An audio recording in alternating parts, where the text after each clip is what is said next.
88 won the Burg, your music central. Guys, it is the Backyard Burn, and you guys are in for another one today with me, your boy Shane Dog Peterson, and my good friend, Mr. Noah Net. Noah, how we doing today? Dude, it's been another lazy day in the quarantine life, just trying to find some motivation and some things to do, but that's about it. Yeah, I mean, I've been stuck in quarantine. I'm about at 28 days. I've gone to the store and stuff, but I've been basically staying away from everybody I know since I left Ellensburg. And it's been a long, boring one. But the thing is now that we got all this going back on, we got people to talk to, we got these shows to start doing, we got content to make, we got stuff to bring to the people. Yeah, I'm telling you, Shane. I spent 10 days in my house and I didn't leave. Like, that was my record so far, just 10 days straight in a row. And that's including, like, going outside. I didn't even go outside. I've stayed, like, in the house, not really doing anything for 10 complete days. And I think that was probably when I was playing that game for 5 days in a row for 40 hours. Yeah, there's a lot of unhealthy habits that are coming from all this. But the thing is that we are here to bring you guys some of the good news and a lot of the good stuff, which is what we are going to be bringing to you guys later on in this show. We got a lot of different news and fun stuff coming your guys' way, fun topics, and just kicking back with your two buddies, Shane, Dog, and Noah. Welcome back to the Backyard Burn here on 88.1 The Burg, your music central, here with Noah Net and Shane Dog. And I have some crazy idea to just run by you. So everyone's obsessed with the Tiger King these days. They're watching it on the Netflix. I mean, every meme I've been seeing recently is about it. Now, what are 3 animals that you would want in your personal zoo, Shane? Okay, I'm going to hit you with it 100% honestly. I'm going to hit you with my 3 favorite animals that I would put in my zoo. I would have the wildest zoo ever. I probably wouldn't have any big cats. I wouldn't probably have the wow factor, but I think I'd be able to get a lot of people with certain things. First off and foremost, I would have sea otters or any type of river otters. Otters are the coolest animals on the planet. Debate me, you'll lose. They like pick up rocks as tools. They're cute. They're adorable. They like literally just sit around and hang out and float and like just chill out and look cute all day. They run around, they play, they like to steal stuff. They're adorable. Like everybody likes otters. I was not expecting otters anywhere on your list. No, otters are like my number one animal. I've argued and told people this all the time. Otters are sick. I love otters. I didn't even know you liked otters. No, dude, they're sweet. Are you kidding me? Like, I grew up in Northern California in the Monterey Bay Aquarium. It's on the coast, and it's like one of my favorite memories of childhood is being like every time we went to the coast, we got to go to the aquarium because when you first walk in, guess what they had? A big, giant sea otter enclosure that you can go walk up to the glass and you can go look at them and they'd be swimming up and down. Magical. Sea otters, number 1. Sea otters, okay. Number 2, we're going with emus. You know what emus are? Yes, I know what an emu is. Emus are also super awesome. Emus are super sketchy. They're like the crazier cousins of the ostriches, and I think that they're hilarious. There's a family that owns them in my community, and I almost, for my senior prank in high school, got 2 of my friends. We had this whole entire plan. We were going to get a horse trailer, and we were going to go sneak onto this dude's property in the middle of the night and steal an emu and put it in our locker room. Why are you going to steal an emu? Because we thought, imagine you're like we didn't like our high school football coach. We used to try to mess with him as much as we could because he was so hard on us. And we thought that it would have just been absolutely amazing that he showed up at like 5 o'clock in the morning and unlock the locker room, and then just a giant, big, crazy bird just starts chasing him.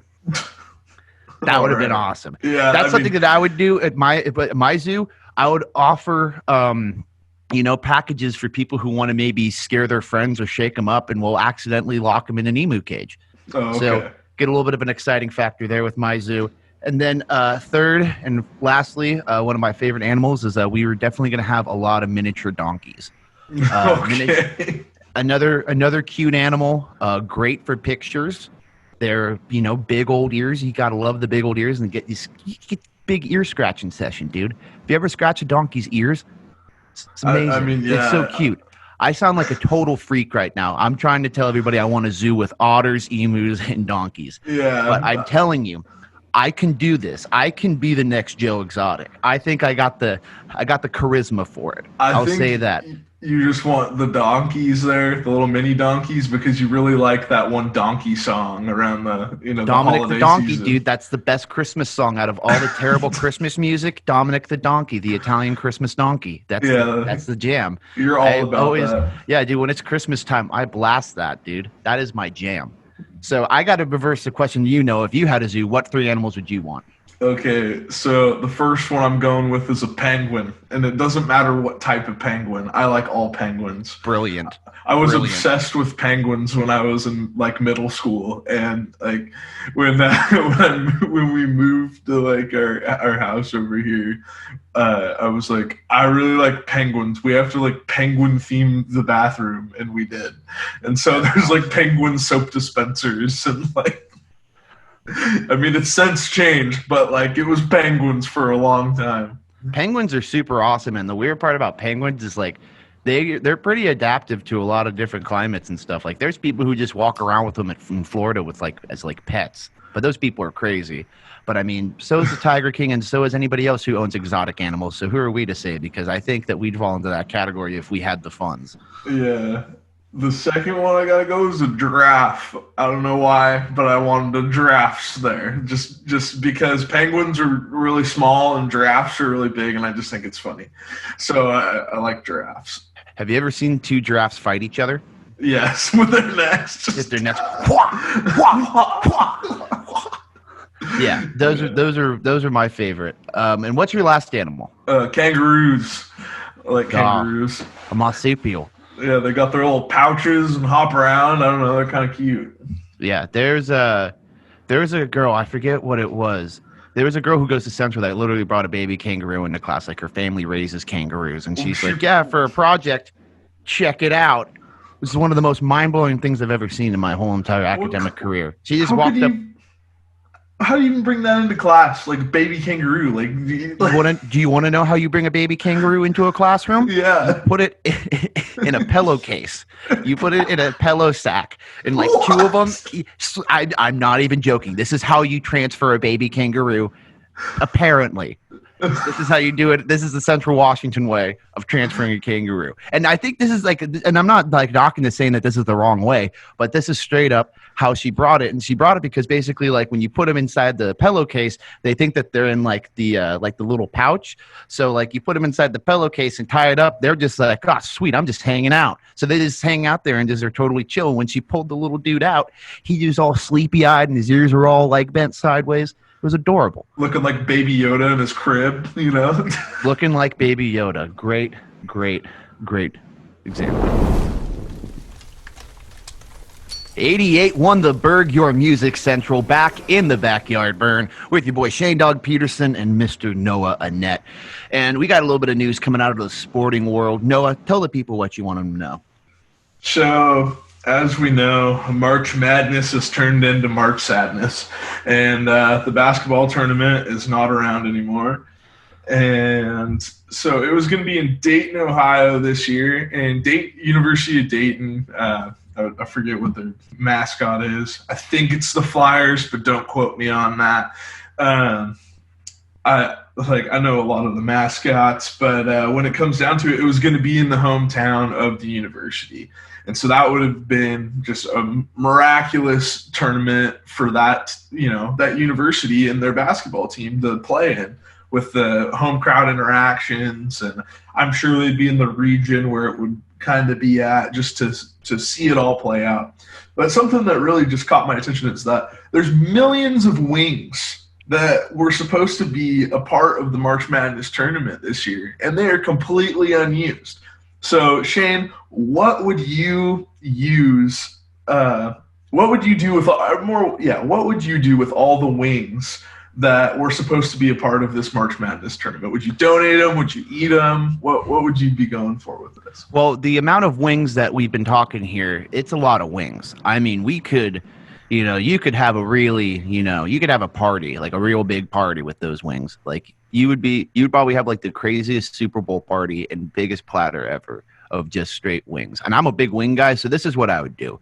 Talking with the amount of wings that we got, first right off the bat, let's say there's 10,000 wings, but first 2,000, that's going to me and the fam. I'm gonna have a big wing party with everybody else. Another 2,000 is going to go straight to Central Washington, and we're going to have a big wing party for the student body on Shane Dog and 88.1 The Burg. That's what's going to happen. Thirdly, I'm going to donate it to as many, food banks or anywhere else that's, giving it to people that are, in need or less fortunate or maybe not have access to it. So I try to donate, be a good guy. But, I mean, the first 2,000, I'm definitely going to probably, consume. I'd probably consume about 500 to 700. Yeah, I could probably that's a realistic number for me. If I took it over some time and I kept them frozen and good and made sure they didn't go bad, that's a reasonable number. What would you do? What did you some of your ideas that you do with it? So I'm a big wing guy, so I need a little more for myself. I just know that I'd eat more than 500 wings if I had that many. You can ask old Danny DeBach, and he'll tell you about my wing intake because I eat a lot of them. And when it comes down to it, I'd probably eat like 1,000 wings, and then I'd have some for the family. That'd definitely be a way to go. Yeah, I'd donate some. I think I'd probably save like half of them and try to just make March Madness myself. Selfish me who wants basketball still would be like, yeah, we're going to do the tournament anyways, but you get half the wings and the other half I've donated around the world. Dude, if I had that many wings, I would open up my own individual franchise of Hooters, but not have it be a Hooters franchise. Yeah. I would just make my own franchise and call it something clever like Shane Dogs. And then instead of, pretty girls walking around with short shorts that are like bright orange, you're going to get neon green shorts and a tank top, but it's going to be me wearing it. So okay. That's going to be the appeal. You get a little bit of the dad bod action. That's kind of the appeal. That's the wings. It's like made by somebody. It's endorsed by somebody that looks like they eat a lot of wings. So I think it's a good business model. Yeah. And I think we could really capitalize on all these wings that they're not going to be using and they're not going to be consumed by this March Madness tournament, which is a shame. See, I'd call my wing place Just Wing It. And that would be my name for my wing shop. Brilliant. And I think it'd just be like little shacks. I don't think it needs to be a whole restaurant. It's going to be a strictly curbside pickup wing destination. It's going to be drive-through wings, first of its kind. Yeah. And maybe we have the wingmobile, and it has little wings on it that drives and delivers wings to people. I don't know. Well, we need to get in contact with the catering company that put together this whole March Madness thing. We need to pitch them some of these ideas. We have some solid stuff here. Yeah, I think anybody listening understands that these are really great ideas. I don't see any flaws in any of these. There is absolutely no flaws with our wing ideas. Zero. 88.1 The Burg, your music central. We're on the backyard burn here, and Shane, the coals are getting a little low here. So, what's some of your happy stories to round out the day? Well, I got a few good stories that I've been able to find in this big mess of chaos that we've all been living through. One of them comes out of Tybee Island, Georgia, where Jennifer Knox, the owner of the Sandbar, basically it's a dive bar, very small little bar out in Georgia. They have dollar bills that have been placed on the walls for years from people from coming all over the world. They'll write their name on there. It's something that's very popular in many dive bars. She took down all of the dollars and every single piece of currency that was stapled onto her walls and was able to divide it up and give it to her employees so they could have a little bit of money to eat or, be able to do something. A very small sacrifice for the greater good that should not go unnoticed. Jennifer Knox, shout outs to you. Yeah, now, that's pretty sweet going to the workers. This is my favorite story of all time. Harvey's fast food restaurant up in Canada. It's a little bit of a burger joint. Some of you Canadian folks that are, some of our listeners that are from the good old Canada, they're pretty familiar with it. But this recently came out today. They have structured a new partnership with Food Banks Canada and Bauer Hockey to supply all of their fast food restaurants with hockey sticks. Yes, Canadian fast food restaurants using hockey sticks to be able to hand over receipts, be able to give people the ATM through the drive-thru to help practice social distancing to make sure that their Canadian citizens and their customers stay safe. And I don't think that there's anything more beautiful and more Canadian than somebody using a hockey stick to help fight this pandemic. Yeah, that's such a better way than some of this other contactless stuff they've been going on with. I've been seeing it in the commercials, and it's good to like go contactless and just try to limit all the exposure to COVID and whatnot. But but some of these drive-through commercials are a little silly to me. I don't know. Like, just maybe it's the way they're shooting it. It just kind of feels like I don't know. Like, the first ones they didn't have gloves on. I was like, oh, I don't like that. Yeah, now we get triggered when we don't see people wearing gloves. Now that's going to be something that's going to come for about the next couple of years. I know. It's the whole virus will be gone. Like if it's gone eventually, hopefully. But it's gone. It's gone forever. Whatever. Maybe it never comes back. That's what I'm wanting to happen. But it's gone, and then we're like, why aren't you wearing gloves, you heathen? Basically, that's how I feel. Anybody who's not walking around with a face mask and gloves, I do the 10-foot rule instead of the 6-foot. I give it that extra 4 just to be sure. Nice. I'm on the 26 feet rule. I just try to stay away from all people. I kind of run away. I really don't like the grocery store right now. I'm like, run. Yeah, no. It's best to stay as far away as possible.